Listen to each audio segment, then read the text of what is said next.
បាទបើសិនជាយើងនិយាយអំពីបញ្ហានៃការធ្វើសមមូលសញ្ញាបត្រជាពិសេសកើតឡើងចំពោះអតីតនិស្សិតកម្ពុជាដែលបញ្ចប់ការសិក្សាមកពីប្រទេសវៀតណាមផ្នែកវិទ្យាសាស្ត្រគឺគាត់តែជួបបញ្ហាប្រឈមទាក់ទងនឹងការខ្វះឯកសារផ្សេងៗដើម្បីគាត់ធ្វើសមមូលសញ្ញាបត្ររបស់គាត់ដែលបានបញ្ចប់ការសិក្សាមកពីប្រទេសវៀតណាម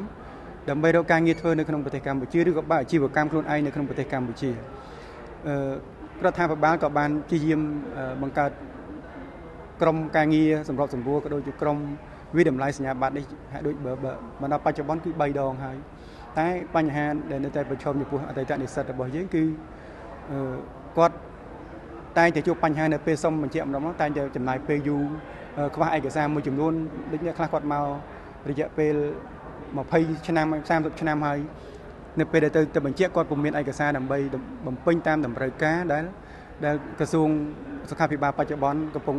បានចេញសេចក្តីសម្រេចពីការបញ្ជាក់សញ្ញាបត្រនេះ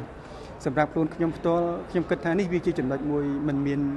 បញ្ហាប្រឈមអ្វីដល់និស្សិតដែលទើបតែបញ្ចប់ទេព្រោះគាត់មានឯកសារគ្រប់គ្រាន់ក៏ប៉ុន្តែនិស្សិតដែលបានបញ្ចប់យូរមកហើយចាស់ហើយគាត់ចូលអ្នកខ្លះគាត់ចូលនិវត្តន៍ហើយគាត់ចង់បញ្ជាក់ដើម្បីយកទៅបើកអាជីវកម្មរបស់គាត់ជាលក្ខណៈគ្រួសារជាលក្ខណៈបុគ្គលគាត់ជួបបញ្ហាគាត់មិនអាចបញ្ជាក់បានសម្រាប់សមាគមក្នុងនាមខ្ញុំបាទជាប្រធានសមាគមខ្ញុំក៏មានសំណូមពរទៅសម្ដេចបវរធិបតីហ៊ុនម៉ាណែតប្រមុខរដ្ឋាភិបាលកម្ពុជាអាណត្តិទី7សូមសម្ដេចជួយសម្របសម្រួលយ៉ាងណាជួយបង្កលក្ខណៈងាយស្រួលដល់អតីតនិស្សិតយើងដែលបានបញ្ចប់មកពីប្រទេសវៀតណាមងាយស្រួលក្នុងការធ្វើការវិតម្លៃសញ្ញាបត្រការធ្វើសមមូលសញ្ញាបត្រនេះឲ្យបានដូចកាត់បន្ថយពេលវេលាកាត់បន្ថយចំនួនឯកសារមិនចាំបាច់មួយចំនួនដើម្បីពួកគាត់ឆាប់បានរកការងារធ្វើ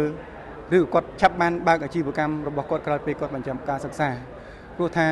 បើសិនជានៅតែមានបញ្ហានេះកើតឡើងម្ដងហើយម្ដងទៀតនោះអតីតនិស្សិតរបស់យើងតែងតែគិតថាខំប្រឹងតែរៀនអស់រយៈពេលយូរ4-5ឆ្នាំ6ឆ្នាំមកវិញមិនដឹងថាបានសញ្ញាបត្រនោះមកប្រើដើម្បីប្រកបអាជីវកម្មរបរចិញ្ចឹមជីវិតឬក៏អត់នោះជាបញ្ហាមួយដែលយើងដែលខ្ញុំបានសំណូមពរដល់ប្រមុខនាំជួយសម្របសម្រួលធ្វើយ៉ាងណាឲ្យក្រោយពេលបញ្ចប់ពីប្រទេសវៀតណាមឬក៏ប្រទេសដទៃទៀតគឺពួកគាត់អាចមានសិទ្ធិមានលទ្ធភាពចូល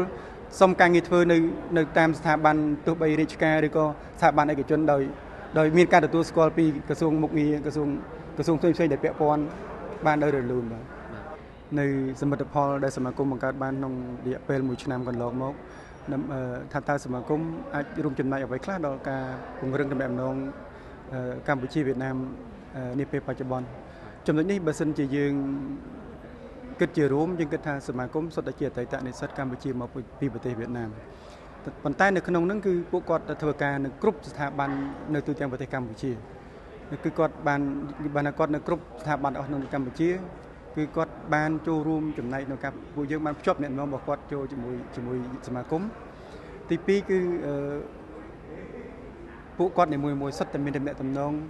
ទៅមិត្តភ័ក្តិរបស់គាត់ដែលធ្លាប់បានរៀនជាមួយគ្នានៅប្រទេសវៀតណាមជាញឹកញាប់ជាដូចជាការទំនាក់ទំនងទេសចរទំនាក់ទំនងផ្លាស់ប្ដូរជួបជំនួបមិត្តភ័ក្តិអតីតនិស្សិតនេះជាចំណុចមួយដែលខ្ញុំចាប់អារម្មណ៍ចំណុចទី3គឺពួកគាត់មានអាជីវកម្មមកវិញគឺគាត់បើកអាជីវកម្មនៅស្រុកខ្មែរអញ្ចឹងការបើកអាជីវកម្មនេះហើយគឺការបង្កើតតែទំនាក់ទំនងបន្ថែមទៀតដែលឲ្យគាត់អាចភ្ជាប់ទំនាក់ទំនងទៅក្រុមហ៊ុនផ្សេងដែលនៅប្រទេសវៀតណាមដើម្បីនាំផលិតផលឬក៏នាំផលិតផលរបស់កម្ពុជាទៅចែកចាយនៅប្រទេសវៀតណាមចំណុចទី4គឺយើងសហការគ្នាជាញឹកញាប់នេះក៏ដូចជាការជួបគ្នាសំណេះសំណាលជួបគ្នាអាហារមិត្តភាពគឺបង្ហាញថាយើងពិតជាមានទំនាក់ទំនងល្អជាមួយមិត្តភ័ក្តិនៅក្នុងប្រទេសរបស់យើងដែលជាអតីតនិស្សិតហើយក៏យើងពង្រីកទំនាក់ទំនងឲ្យកាន់តែធំទៀតតាមរយៈមិត្តភ័ក្តិរបស់មិត្តភ័ក្តិមានថាមិត្តភ័ក្តិរបស់យើងស្គាល់មិត្តភ័ក្តិនេះគឺគាត់ភ្ជាប់បន្តទៅទៀតហើយគាត់ភ្ជាប់ទំនាក់ទំនងទៅមិត្តភ័ក្តិដែលកំពុងសិក្សានៅប្រទេសវៀតណាមនេះជាចំណុចមួយដែលយើងមើលឃើញថាគឺជាការជួយ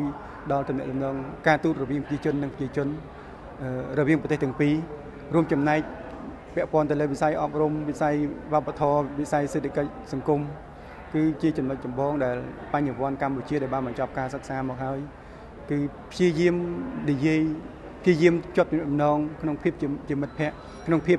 ជាបងប្អូនក្នុងភាពជាមិត្តរួមថ្នាក់ពីអតីតកាលបន្តរហូតមកដល់បច្ចុប្បន្ននេះជាអ្វីដែលខ្ញុំសង្កេតឃើញ